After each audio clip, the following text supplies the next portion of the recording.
세상에 애착과 애정이 많은 사람들은 세상에 있는 것에 집착하게 되어 있고, 하늘에 소망이 있는 사람들은 그럴 때마다 이렇게 의연합니다. 그죠? 그러니까 아브라함이 그렇게 했기 때문에 온 세계가 아브라함을 정말 이렇게 존경할 만한, 주목할 만한 그런 인물이 되는 겁니다.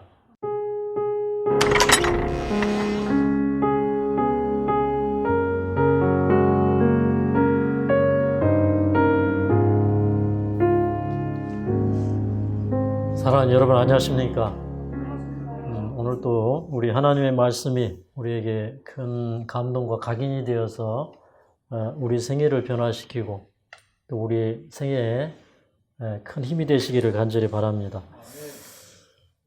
요한복음 8장 56절에 보면 예수님께서 아브라함에 대해서 말씀을 하십니다. 아브라함은 나의 때를 보고 나의 때 그 있을 것을 보고 즐거워하였다, 이렇게 얘기를 하셨는데, 근데 그 말씀 속에 참 많은 의미가 있습니다. 아브라함은 미리 예수님의 때를 보았다는 겁니다. 예수님의 그 생애와 또 예수님의 죽으심과 부활을 그는 보았다는 것입니다. 그리고 보고 즐거워했다, 이렇게 얘기하고 있어요. 아브라함은 이제 장차 오실 예수님을 믿음으로 바라보았고, 그것이 그에게 큰 즐거움이 되었다고 그렇게 얘기를 하고 있습니다. 그래서 이제 그 아브라함이 어떤 사람인가, 아브라함의 이 삶과 일대기를 놓고 볼 때 이 말씀은 아브라함을 적절하게 평가하는 말이라고 그렇게 생각을 합니다. 우리도 이제 예수님의 재림의 때를 믿음으로 보고 그것을 보고 즐거워하는 삶이 되었으면 좋겠습니다. 아브라함은 정말로 보고 즐거워했다는 것입니다.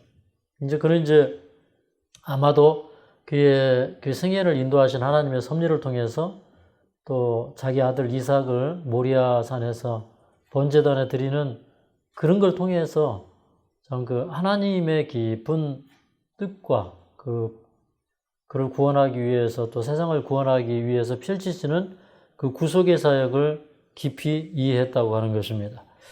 그리고 오늘 제가 이제 그 아브라함의 일대기에 대해서 말씀을 요약해서 드려볼까 합니다. 아브라함의 생애는 참 감동적입니다. 근데 이제 우리 모두가 이제 성경을 읽을 때 사실 이 세상의 어떤 감동적인 스토리보다 하나님께서 우리 믿음의 조상들을 인도하신 그 스토리보다 더 감동적인 스토리는 존재하지 않습니다. 왜 그러냐면 그들도 우리와 같은 그런 환경과 시련 속에서 살아갔고, 그럼에도 불구하고 하나님은 그들을 믿음으로 이끌으셔서 높이 세우셨다는 것입니다. 하늘의 유업을 받을 수 있는 자리까지, 또 그 다음에 믿음의 귀감이 될 수 있는 그 자리까지 그들을 이끄시고 높이 세우신 하나님이십니다. 더욱이 감사한 것은 그들도 우리처럼 약점과 결함을 가진 사람들이었다고 하는 것입니다. 그럼에도 불구하고 하나님의 인도하시는 섭리는 그들의 그 약점과 연약함에서 벗어나게 하시고 그들을 믿음의 반석 위에 세우시고 정말 후세들이 본받을 수 있는 그런 믿음으로 인도하셨다는 사실을 알 수가 있습니다. 자, 아브라함의 이야기는 창세기 12장부터 펼쳐집니다. 아브라함의 얘기는 창세기 12장부터 펼쳐집니다. 아브라함이 이제 하나님께 부름을 받을 때 아브라함은 저 메소포타미아 지역의 우르 지방, 그 우르라고 하는 큰 대도시에서 살고 있었죠.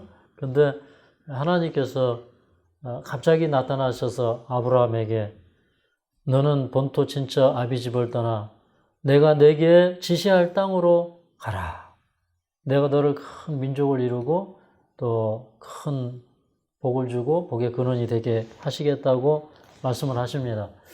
원래 이제 이 우르 지역은 이제 달신을 숭배하는 곳이었고, 후에 이 느부갓네살은 그 지역에서 이 달신을 모셔다가 그 7층 신점 고탑 신전을 세워놓고 거기다가 집어넣고 이제 그래서 이제 월요일이 거기서 기원이 된 겁니다. 그래서 그 신을 숭배하는 첫 시간이 그날의 첫 시간으로 돌아올 때 그게 이제 월요일이 된 거예요. 화요일은 원래 화성신을 첫 번째로 섬기는 시간에 온 자리가 바로 화요일이에요.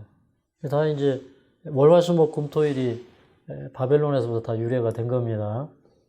이제 신들을 공평하게 모든 신들을 다 이렇게 잘 섬기자 그런 의미로 이제 돌아가면서 신을 섬겼던 겁니다. 바벨론은 이제 그런 그 융화적인 문화 정책을 썼죠.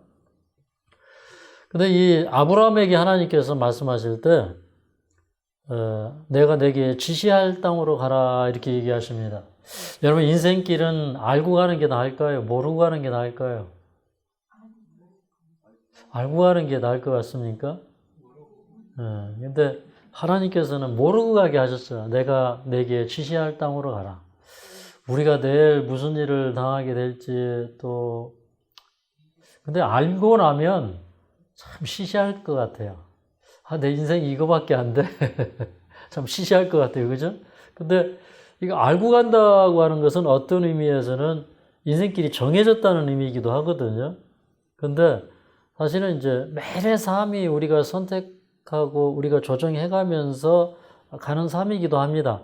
하나님이 섭리 가운데서 우리를 인도하시지만 그러나 하나님은 우리에게 다양성을 열어주시고 섭리의 이 길을 계속 펼쳐주시죠. 그래서 사실은 이제 알고 가면 이게 약이 안 돼요. 모르고 가야 약이 됩니다.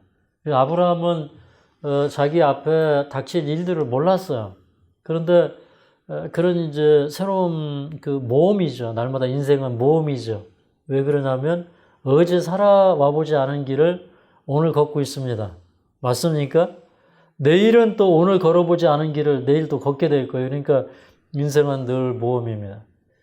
근데 그 아브라함이 이제 우르 지역에서 뭐 가족들이나 이제 친척들 주변의 사람들이 다 우상 숭배를 하기 때문에 하나님께서는 믿음을 보존할 그리고 정말 믿음을 새롭게 할 믿음의 조상으로서 이제 아브라함을 부르셨는데 그가 이제 갈 바를 알지 못하고 온 것이 이제 하란이죠. 저 터키 남부 하란입니다. 하란에 왔는데 우리 사도행전 7장 4절에 보면 거기서 아버지 데라가 돌아가셔요. 아버지가 죽어요. 아버지도 아마 이제 그 우상을 숭배하던 그런 그 사람인 것 같습니다. 그리고 이제 그 하란을 떠날 때에 75세더라 그렇게 얘기하고 있어요. 뭐 보통은 우리가 아브라함이 75세에 부름을 받았다고 얘기하지만 아브라함은 그보다 조금 더 먼저 부름을 받았을 수도 있습니다. 근데 이제 그가 하란을 떠나서 다시 이제 가나안으로 왔습니다. 근데 그 가나안에 딱 왔는데 제일 먼저 아브라함이 경험한 게 뭐예요? 제일 먼저 경험한 게 뭐예요? 아브라함에게 제일 먼저 닥친 게 뭡니까? 창세기 12장 10절을 보겠습니다. 창세기 12장 10절. 우리 이제 그 신앙생활을 오래 하신 분들도 많을 텐데, 성경을 많이 아는 것 같지만 또 성경을 모르고 그렇습니다. 그죠? 그런데 이 성경의 이야기들이 우리들에게 다 각인될 때 그 사건이 이제 그냥 예배 드렸다고 이 하나님의 말씀이 각인되는 게 아니더라고요. 이야, 하나님의 기이한 섭리가 있구나. 그래서 이제 어느 순간에 아브라함의 하나님이 나의 하나님이 되고요. 아브라함의 경험이 나의 경험으로 돼버리는 거예요. 그게 뭐냐면 말씀이 피가 되고 살이 되고 말씀이 육신이 되는 경험입니다. 자, 이제 하나님을 떠나갔는데, 하나님을 따라갔어요. 갈 바를 알지 못하고 갔어요. 우리 갈 바를 알지 못해도 하나님이 가자 그러면 가면 돼요. 너무 알려고 하지 마시기 바랍니다. 하나님께 맡기고 하는 게 좋아요. 근데 기근을 만났어요. 기근을 만났어요. 그래서 이제 물이 더 많은 곳, 강수량이 더 많은 곳을 향해서 찾아 가다 보니까 애굽으로 갔어. 근데 이제 뭐 애굽은 사실은 뭐 세상을 상징하기도 하고 또 어떤 때는 뭐 무신론을 상징하기도 하고 그렇죠. 근데 이제 애굽으로 갔어. 애굽으로 갔는데 애굽 왕 바로가 보니까 아브라함의 아내가 너무 예쁜 거예요.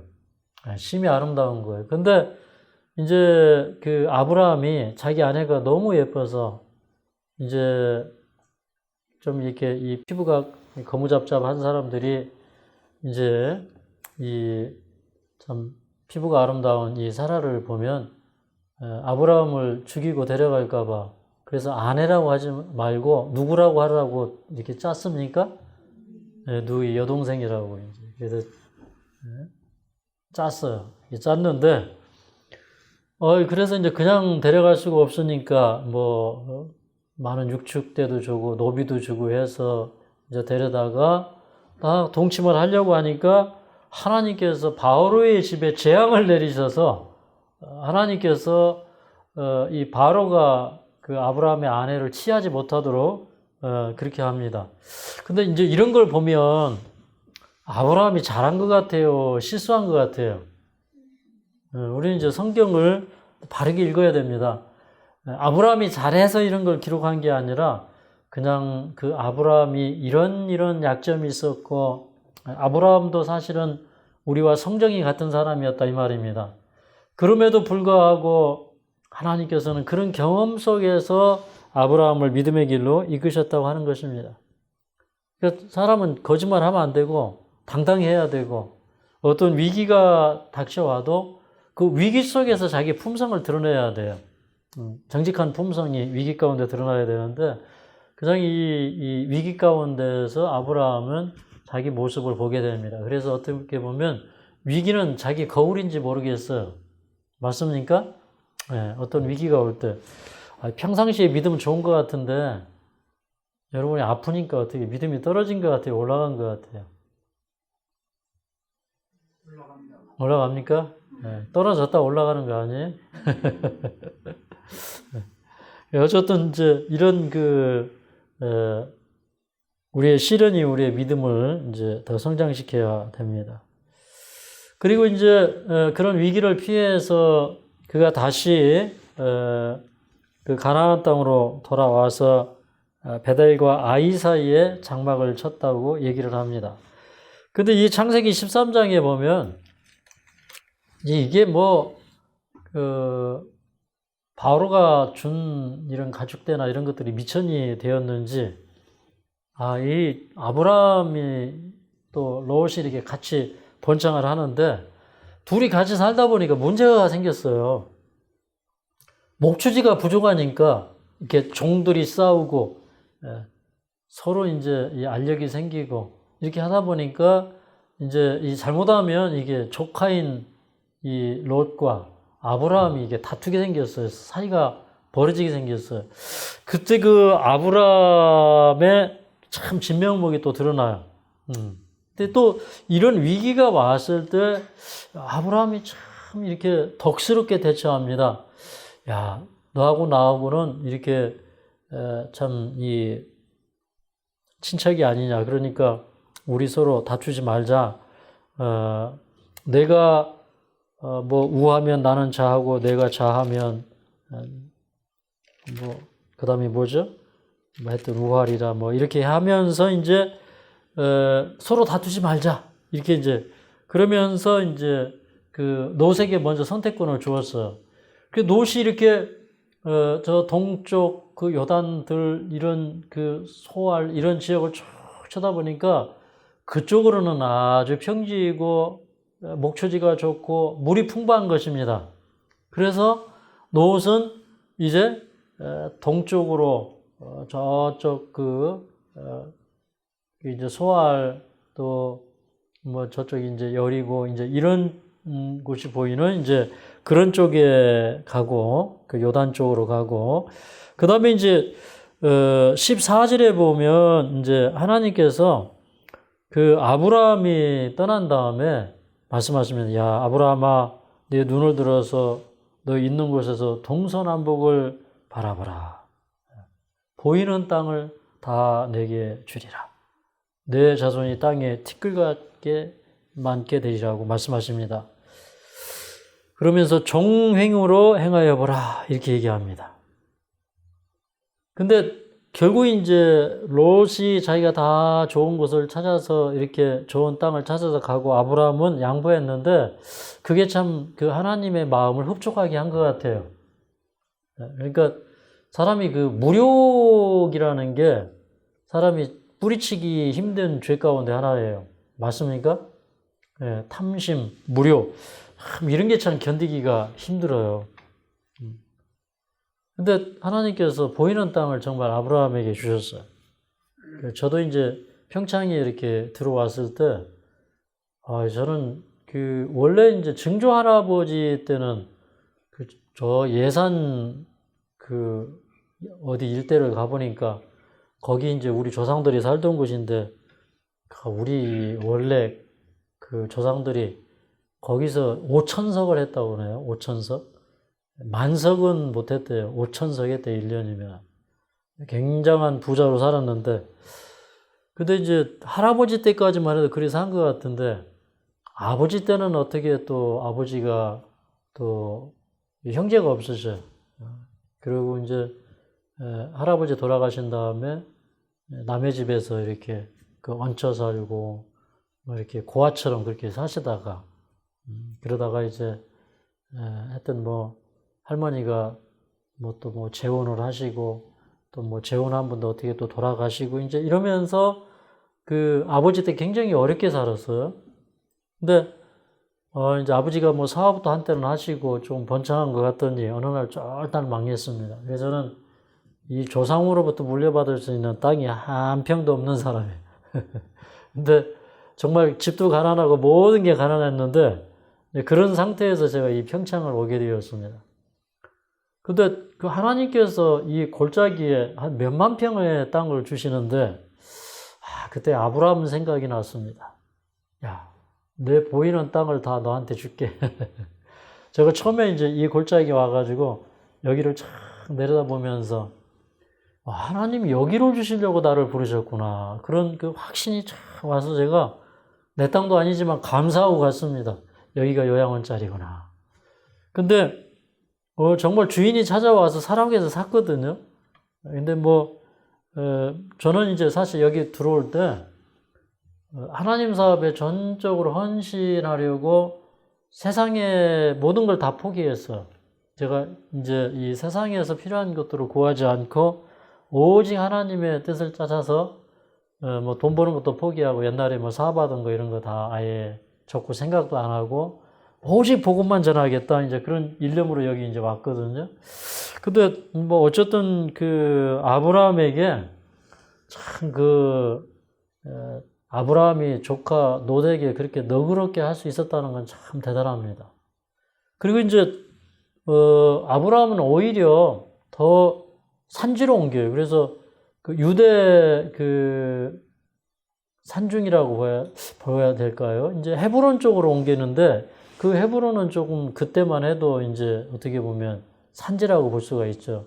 그 다음에 고산지대고 작은 산들로 이렇게 둘러싸여 있고 이런 곳인데 아마도 이제 아브라함이 그 헤브론을 향해서 간 것은 그러니까 롯은 사람이 살고 좋은 곳, 편안한 곳 이렇게 하다 보니까 어디까지 갔습니까? 나중에 소돔까지 갔어요. 그죠? 점점 좀 도시 안으로 들어가게 되었고 그 다음에 이제 아브라함은 믿음의 가치를 따라서 오다 보니까 아브라함은 점점 어디로 가냐면 산 쪽으로 갑니다. 아마 그 우상숭배의 문명, 문화, 사람들과 섞이지 않기 위해서 그는 이제 헤브론을 택합니다. 어떤 때는 우리 인생이요, 좀 외진 곳으로 가는 길 같고, 좁은 길 가는 것 같고, 외딴 곳으로 가는 것 같은데, 근데 그게 축복의 길이에요. 우리도 그렇게 선택할 수 있는 그런 용기가 있었으면 좋겠어요. 오늘날도 여러분이 시골을 택할 수 있는 그런 용기가 있었으면 좋겠습니다. 저는 뭐가 있어가지고 시골에 온 게 아니거든요. 근데 믿음은 항상 선택이고 용기예요. 근데 이제 저는 이제 이런 경험을 했기 때문에 또 그 말씀을 듣는 사람들 가운데 가끔 이렇게 저처럼 경험을 하는 분들이 계셔요. 어떤 분은 이제 제 설교를 듣고 도시에서 집을 팔고 시골 와서 살고 있다고 어느 교회 갔더니 저한테 인사하러 왔어요. 목사님은 저를 모르시지만 저는 목사님 듣고 집 팔고 시골에 와서 시골 생활하고 있습니다. 이렇게 인사하시는 분도 있더라고요. 그리고 어느 약사는 이제 그 말씀을 듣고 시골 가야 되겠다 해서 이제 정말 그 속초 쪽으로 갔거든요. 남양주. 경기도 남양주 살다가 속초로 갔는데, 근데 그때 이분이 이제 남양주 가기로 그 결정을 한 다음에 저한테 전화를 했어요. 목사님 요새 사이트에 말씀이 안 올라오는데 무슨 일이 있습니까? 하면서 전화를 하는데, 사실은 제가 옛날에 이렇게 그 뭐 주식 이런 데 투자를 했다가 뭐 한 10억 이상 날린 모양이에요. 예. 이제 날리고, 그 다음에 이제 이렇게 살면 안 되겠다. 이제 다시 이제 정신을 차리고 이런 도중에 말씀을 들으니까 시골 가서 살아라. 마지막 때는 시골 가서 살아야 된다.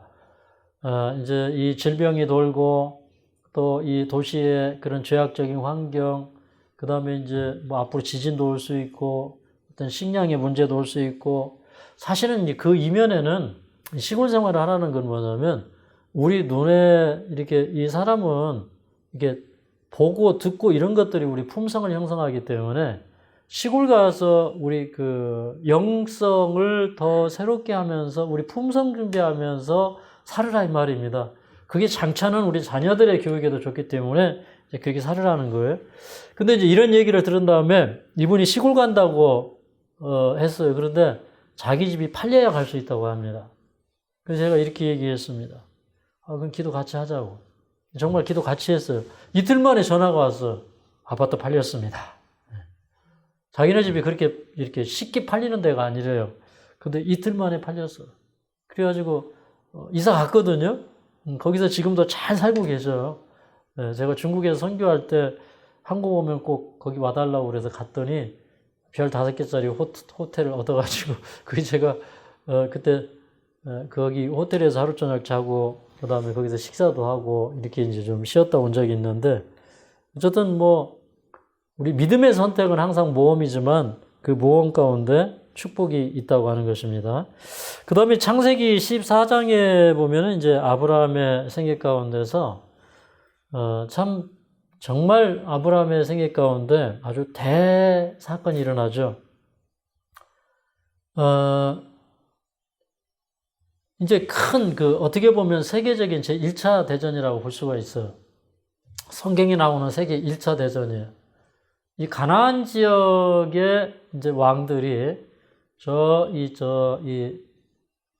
메소포타미아죠. 저 신할 지역에 또 뭐 엘람 왕 그돌라오메를 12년을 섬기면서 이렇게 조공을 바쳤는데, 12년 섬기다가 야 우리 이제 더 이상 조공 못 보내겠다 해가지고 배반을 했더니 14년째에 이 그돌라오멜이 이제 이 엘람 그 자기 나라와 또 이 그 네 왕들 해서 5 왕들이 가나안 지역을 치러 왔는데, 이렇게 쫙 올라오면서 이렇게 싹 점령을 해오더니 그 다음에 이제 소돔과 고모라까지 다 점령을 해버렸어요. 근데 그때 이제 그 소돔을 향해서 갔던 조카 롯이 사로잡혀 갑니다. 그렇죠?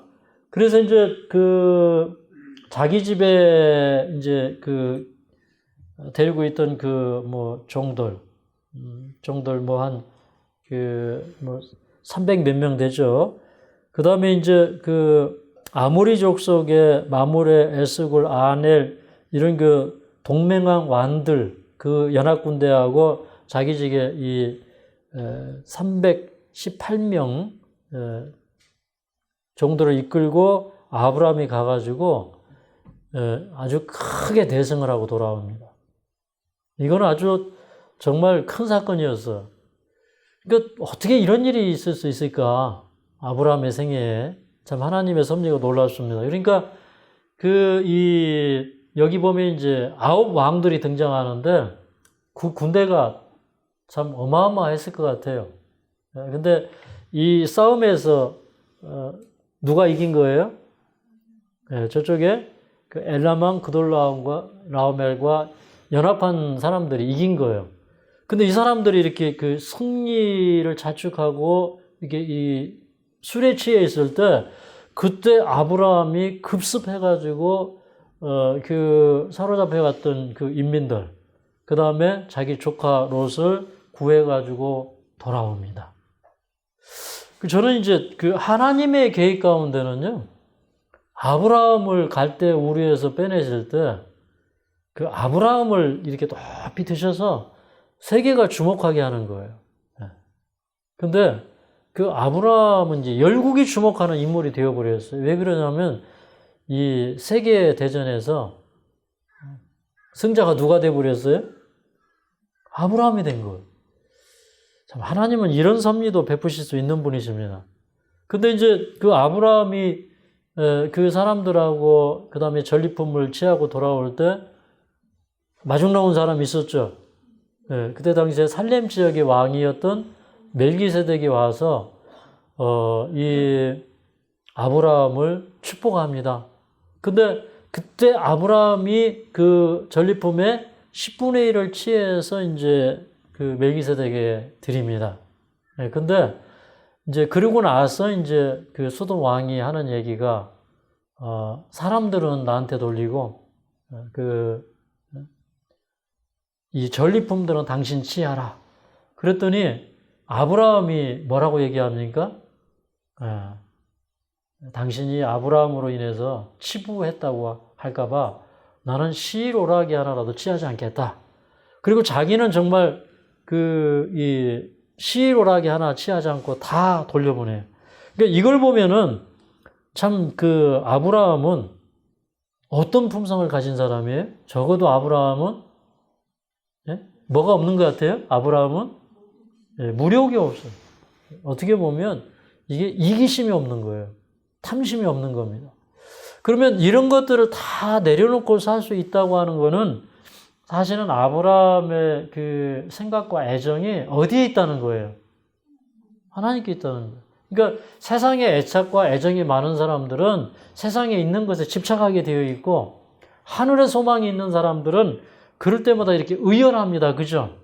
그러니까 아브라함이 그렇게 했기 때문에 온 세계가 아브라함을 정말 이렇게 존경할 만한, 주목할 만한 그런 인물이 되는 겁니다.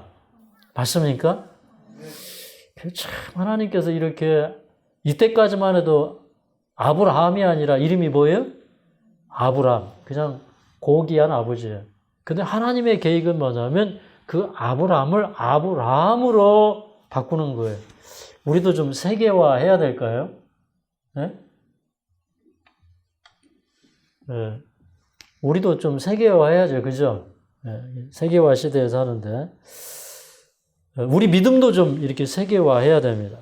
모든 사람들이 알 수 있도록 이렇게 복음을 다 우리를 통해서, 우리 자신들을 통해서 드러내는 그런 사람들이 되었으면 좋겠습니다. 근데 이제 그런 큰 싸움에서 어떻게 보면 승리를 독식에 한 겁니다. 그런데 아브라함이 생각해 보니까 두려워요. 왜 그러냐면 지금 이쪽에 있는 이 연합군대도 패했는데 근데 자기 혼자 그 수많은 세력을 막아설 수가 없어요. 두렵죠. 싸우고 났는데 두려워요. 그래서 두려워하면서 잠을 자고 있는데 하나님께서 나타나셨습니다. 여기 15장 1절에 보면요. 하나님께서 아브라함아 두려워 말라. 나는 너의 방패요 지극히 큰 상급이니라. 이렇게 얘기했어요. 야, 아브라함 두려워하지 마. 내가 지켜줄게. 나는 너의 큰 상급이야. 이렇게 얘기합니다. 사실은 이제 이미 상은 준 거예요. 아브라함을 굉장히 그 높은 산 위에 지금 올려놓은 겁니다. 민족들 위에 아브라함을 올려놓은 거예요. 근데 그 아브라함이 이때 이제 또 동문서답합니다. 하나님 저에게 상을 주시려면 저는 자식이 없으니까 그 종 엘리에세 있지 않습니까? 뭐 그 사람을 좀 후사로 주어서 좀 그 사람이 대를 잇게 하자 이렇게 얘기를 합니다. 그런데 하나님이 그 얘기를 들은 다음에 사실 정색을 하시는 겁니다. 아니다. 그 사람은 너희 후사가 될 수가 없다. 내 몸에서 날 자가 내 후사가 되리라. 그렇게 얘기해. 그냥 아브라함 잠깐 나와봐. 좀 얘기 좀 하자. 하늘의 별들을 쳐다봐. 자, 하늘의 별을 좀 세보자. 그래서 아브라함이 하늘의 별을 세는데 하늘의 별 세보셨어요? 그 하늘의 별을 어떻게 세요? 그죠? 제가 이제 옛날에 강원도 와가지고요. 어느 날 저녁에 별을 보려고 나왔는데 아니 별이 어떻게 그렇게 많은지 막 별이 막 바로 위에 있는 것 같아요.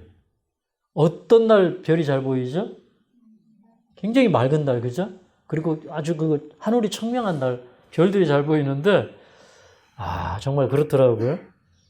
근데 하나님이 그렇게 말씀하실 때 여기 이런 얘기를 하십니다. 15장 6절에 보면 아브라함이 여호와를 믿으니 하나님께서 이를 그의 의로 여기시고 그랬어요.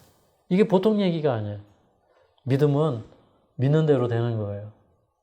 하나님이 약속을 주셨는데 아브라함이 그 약속을 안 믿으면 그 약속이 이루어질까요? 이루어지지 않을까요? 이루어지지 않아요. 우리 뭐 야고보서 2장에 보면 그 아브라함이 그 이삭을 그 번제단에 드릴 때에 아브라함에게 그 의롭다 하심이 응하였다 그랬거든요. 그러니까 그 뭐냐면 하나님이 아브라함에게 의롭다 하시는 말씀이 이루어졌다 이 말입니다. 응하였다 이 말입니다.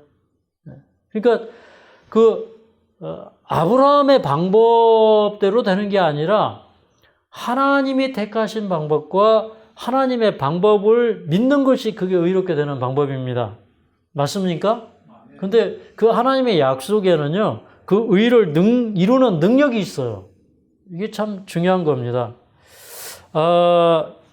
그리고 이제, 그럼에도 불구하고 16장으로 가면 그 아브라함이 이제 그 하란을 떠난 지 10년이 되었어요.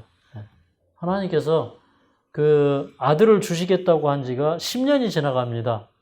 분명히 10년 전에 말씀하시기를 엘리에셀이 후사가 아니고 내 몸에서 날짜가 내 후사가 되리라 약속하셨음에도 불구하고 아브라함이 10년을 기다리다가 마음이 살짝 흔들리는 거예요. 예수님 재림 기다리다가 안 오니까 이제 흔들리는 사람들이나 또 이제 하나님의 약속을 믿고 가다가 그 약속에 응답이 없는 것 같으면 10년 기도해도 응답이 안 되면 어떤 생각이 들어가요? 내 기도는 이게 응답이 안 되나 보다. 혹은 하나님 무심하신가 보다 이런 생각이 들어요. 저도 요양원 사업 한다고 이제 이렇게 참 어렵게 시작했는데 이게 하다 보니까 자꾸 빚이 되는 거예요. 그 빚을 좀 갚아달라고 기도하는데 이 응답이 잘 안 되는 겁니다. 한 10년을 기도를 했는데 응답이 잘 안 돼. 근데 한 10년 지난 다음에 이게 응답이 되더라고요. 그래서 사람들이 그래요. 이렇게 좀, 요즘 좀 어떻습니까? 그러면 이제 뭐, 좀, 경제적인 사정은 어떻습니까? 이래서 좀 어렵다고 그러면 기도하십시오. 근데 이제 어떤 데는요, 다른 기도는 그렇게 응답이 잘 되는데 왜 이건 기도가 안 되지? 응답이 안 되지? 막 이런 생각할 때 있어. 근데 보면 그것도 다 하나님의 섭리가 있고 하나님의 시간표가 있어요. 맞습니까? 뭐 아들 주실 줄 몰라가지고 뭐 한 아브라함 애타게 했습니까? 근데 아브라함의 생애를 보면 다 애태울 만한 이유가 있어요. 그 애태우면서 아브라함의 이 본전이 다 나오게 했거든요. 근데 10년 기다려가지고 안 되니까 아내가 살살 아브라함에게 얘기하는 거죠. 잠자리에서. 여보, 그러지 말고, 이 하갈, 치에서, 하갈이 참, 뭐, 아름답고 건강하지 않느냐, 아마 이렇게 얘기했는지도 몰라요. 그래서 이제 그 하갈을 치에서 이스마엘을 낳았어요. 근데, 참, 그렇게 해보니까 가정의 평화가 깨지죠. 그때 이제 그 하갈이 주인을 멸시하는 거예요. 그죠? 그리고 이제 가정에 불화가 있어요. 그래서 이제, 참 가정에 어려움이 있는 얘기가 기록되어 있고. 근데 17장에 가보니까 17장에 가니까 하나님께서 아브라함이 99세 때에 나타나셨어요. 그러니까 99세 때에 나타났다.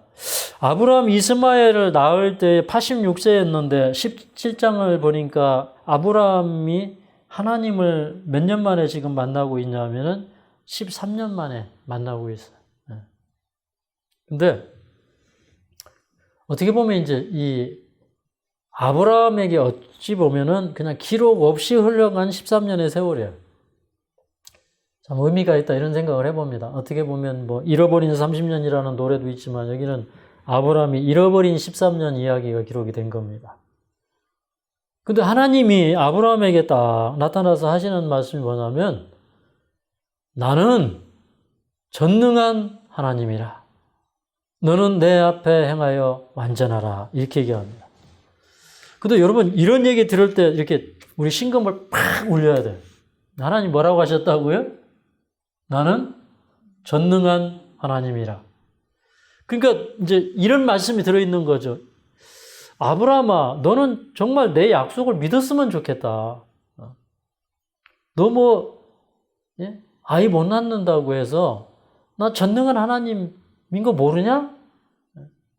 나는 뭐 하라는 거예요? 나는 전능한 하나님이라. 그러니까 너 좀 이제 반성 좀 할 때 되지 않았냐? 내가 13년 전에 이렇게 이스마엘을 낳지 않냐?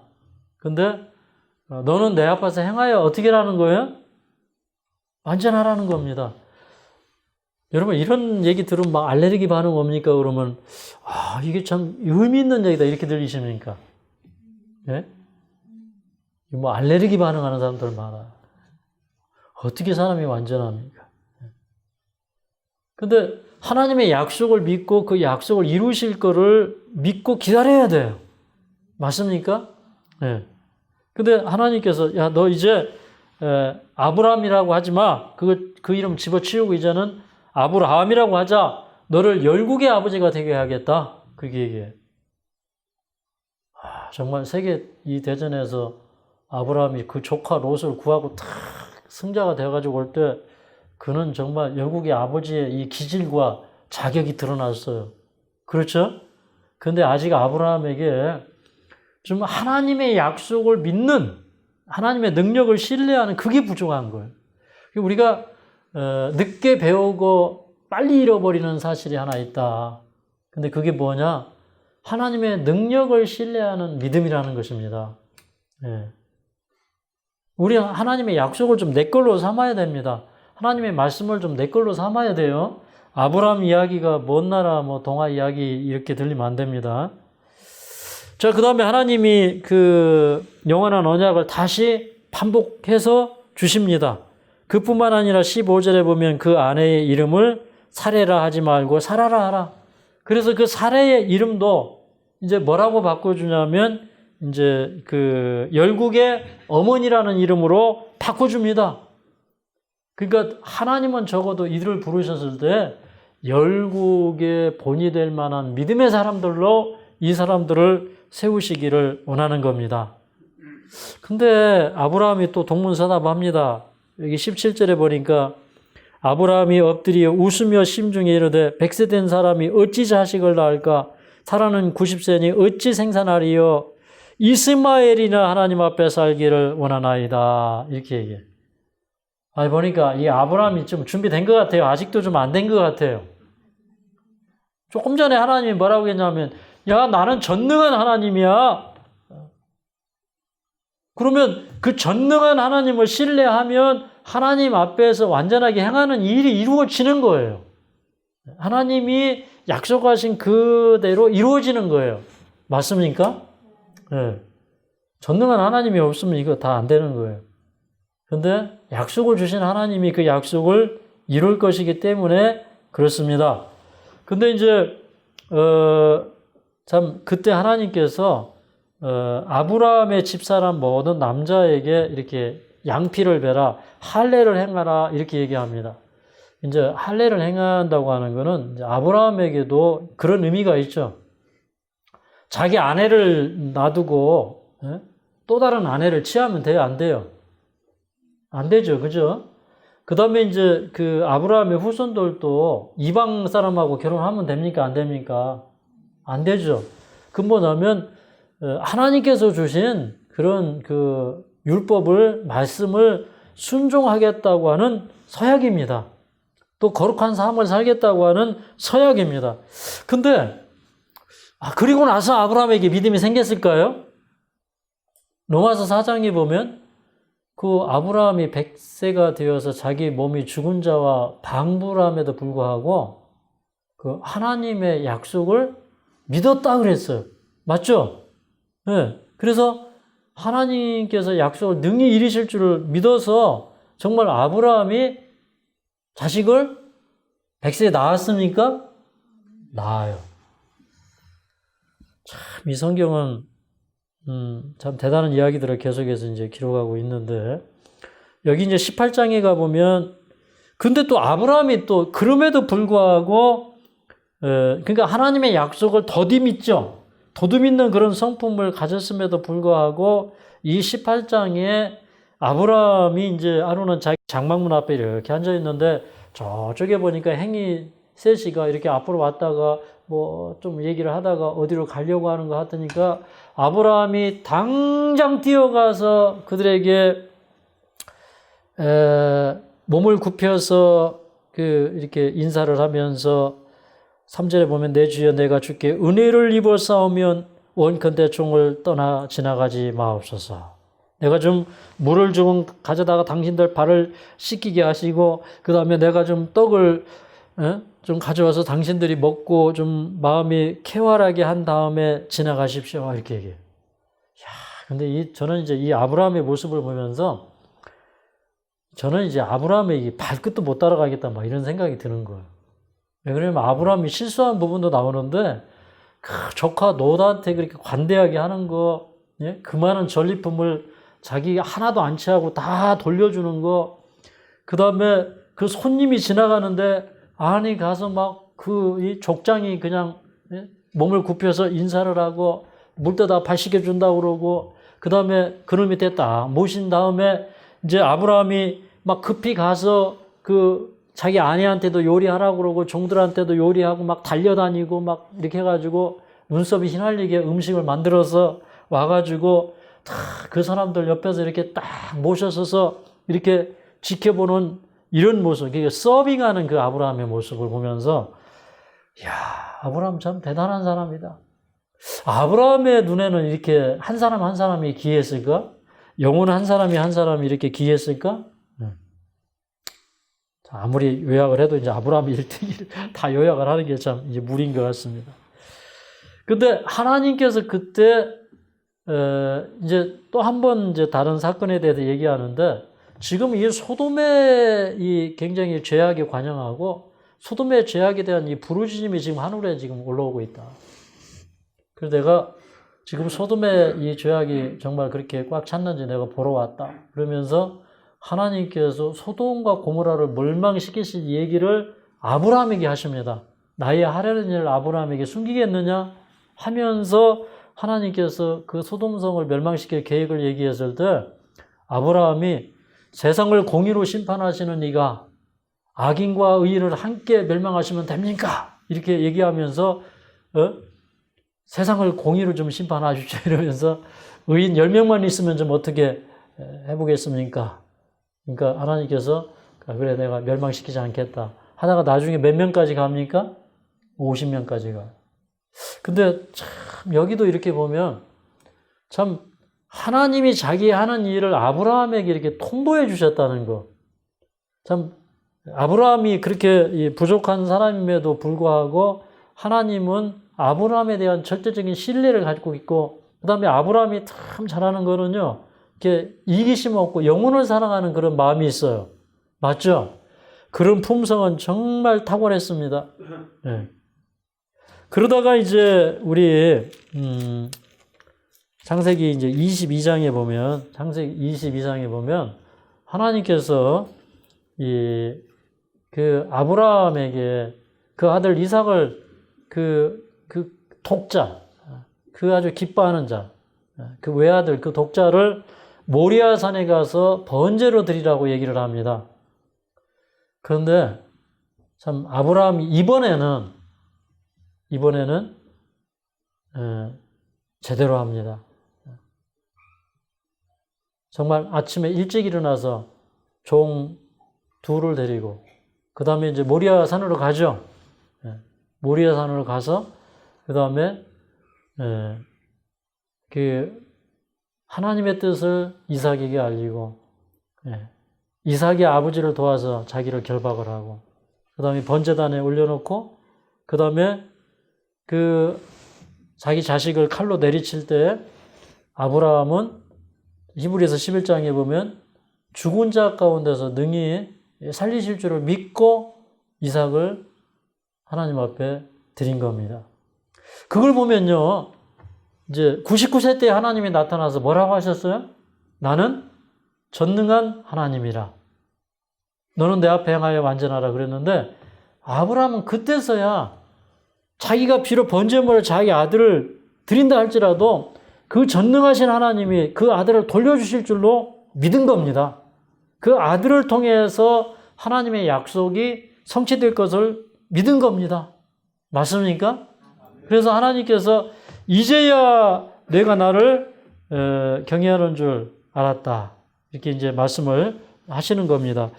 자, 이제 그 마지막 절 한 절 읽고 마치겠습니다. 야고보서 2장입니다. 자, 21절, 23절 읽겠습니다. 21절, 23절. 시작. 우리 조상 아브라함이 그 아들 이삭을 제단에 드릴 때 행함으로 의롭다 하심을 받은 것이 아니냐. 이에 경에 이른 바 아브라함이 하나님을 믿으니 이것을 의로 여기셨다는 말씀이 응하였고 그는 하나님의 벗이라 칭함을 받았나니 아브라함의 생애는 이제 그 순종과 믿음이 무엇인지 우리에게 보여주고 있는데 그 아브라함이 하나님을 믿었는데 이를 그 의로 여기셨다고 했는데 여기 보니까 그 아들을 드릴 때 그는 전능하신 하나님을 신뢰하면서 하나님의 그 의롭게 여기심이 여기 보면 응하였다고 얘기하고 있어요. 네. 이게 믿음으로 말미암은 의의 경험이에요. 여러분, 하나님은 전능하십니까? 하나님 여러분 살려주실까요? 낫게 해주실까요?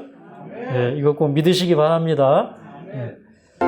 나 이제 주님의 새 생명 얻은 복 옛것은 지나고 새 사람이로다 그 생명 내 맘에 강같이 흐르고 그 사랑 내게서 해같이 빛난다 영생을 맛보며 주 안에 살리라 오늘도 내일도 주 함께 살리라 주 안에 감추인 새 생명 얻으니 전에 좋던 거 이제는 값없다 하늘의 은혜와 평화를 맛보니 찬송과 기도로 주 함께 살리라 영생을 맛보며 주 안에 살리라 오늘도 내일도 주 함께 살리라 산천도 조목도 새 것이 되었고 죄인도 원수도 친구로 변한다 새 생명 얻은 자 영생을 맛보니 주님이 모신 맘 새하늘이로다 영생을 맛보며 주 안에 살리라 오늘도 내일도 주 함께 살리라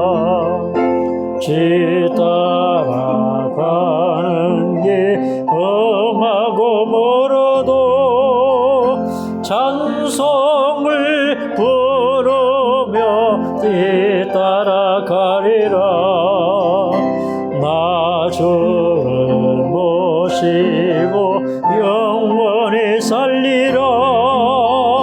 날마다 섬기며 죄 함께 살리라. 영생을 맛보며 주 안에 살리라. 오늘도 내일도 죄 함께 살리라.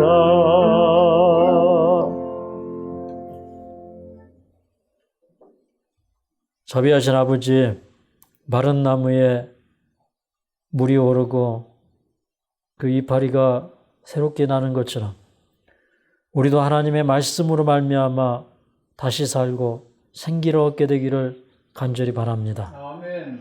참으로 아브라함의 생애를 인도하신 우리 하나님, 그 하나님의 자비하시고 또 깊고 넓은 사랑을 인하여 감사드립니다.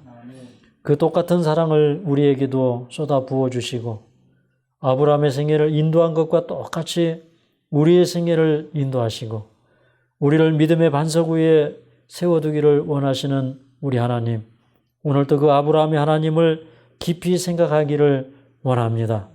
우리가 하나님 말씀 속에서 세임 얻게 하여 주시옵소서. 아멘. 하나님 말씀 속에서 새롭게 감동하는 저희들의 생애가 되도록 축복하여 주시옵소서. 아멘. 오직 말씀에 사로잡히는 오늘 하루가 되고 말씀 안에서 승리하도록 축복하여 주시옵소서. 아멘. 예수님의 이름으로 간절히 기도하옵나이다.